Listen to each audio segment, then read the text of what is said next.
What up? So I decided to review a game that's a bit different from my norm. I actually like playing games in this genre. I always found them to be not only interesting, but have a really cool art style. Forgive Me Father is a game developed by Byte Barrel and published by Fulcrum?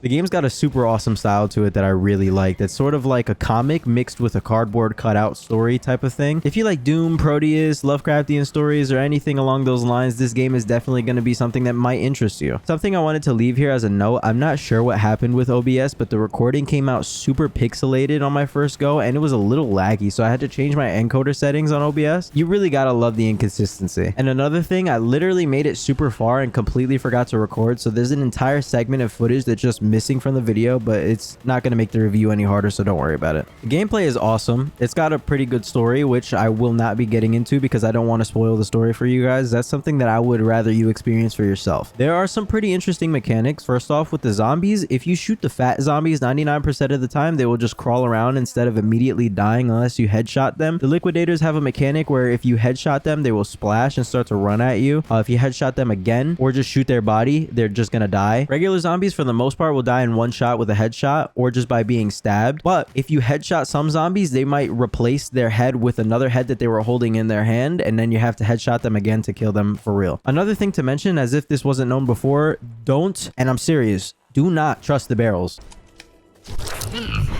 There's also a fisher zombie that throws fish bombs. There's another enemy called the Patient. Weird enemy. It scared the life out of me the first time I saw it. It'll run at you with all its might and you can shoot it a couple times and kill it. It actually is a bullet sponge, to be honest with you. If you shoot it with a shotgun, it actually does a lot of damage, so keep in mind shotgun is very useful in this game. It's got some good splash damage, so be careful where you're shooting it because you might accidentally blow up a barrel right next to your leg and kill yourself a couple times. Another enemy I encountered was called a ghoul, and they chase you around with tombstones. When you kill them, the tombstone stays on the ground like they're playing Terraria or something. There's a bunch of different enemies, and just while writing my notes, I got introduced to a new guy called the Darkbane. Bro is a bullet sponge and just floats around. I never killed it yet.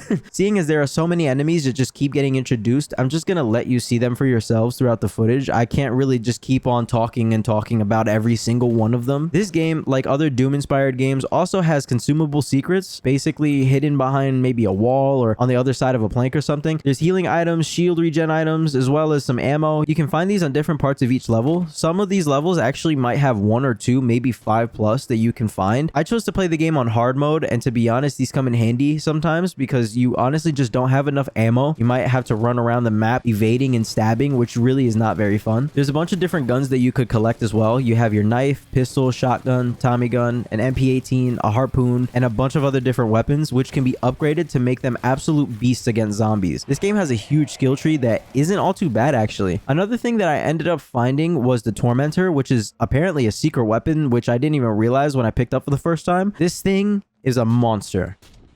Some other things that I want to mention that I really didn't use much in the beginning are the camera to stun zombies and the cigars, as well as some other perks that come with, because I would just run and gun and destroy everything around, but they really do some interesting things that can help with gameplay, like the Voodoo Doll, which will summon a, by their own words, force that hurts everything close to you. There's a few more than that, but I don't want to get into every single one of them. I started using them later in the game and it became super useful for the hordes that they throw at you. The game also has something else that I forgot to mention. You could play as either the journalist or the priest. The priest having a more slow and methodical pace to it. The journalist is a more quick pace and all-out action kind of character. Personally, I know what I like, and I, of course, chose to be the journalist. Her voice is really annoying sometimes throughout the gameplay, but I try to ignore it as much as possible. The performance of the game was pretty good. Judging by the graphics of the game, it doesn't really seem to be all that difficult to run. I put my game to the highest possible settings that I could, and my game didn't get anywhere underneath 144 FPS, but I did notice that the game was taking about 55% of the GPU, which isn't that bad, to be honest, but if you want to run the game on lower end hardware, definitely keep it at low. The game really pissed me off at first because I honestly couldn't figure out why I kept on dying, and I realized it was because of my own insolence. Shortly after, I figured out what I was doing wrong, and after that, the game was pretty easy on hard mode.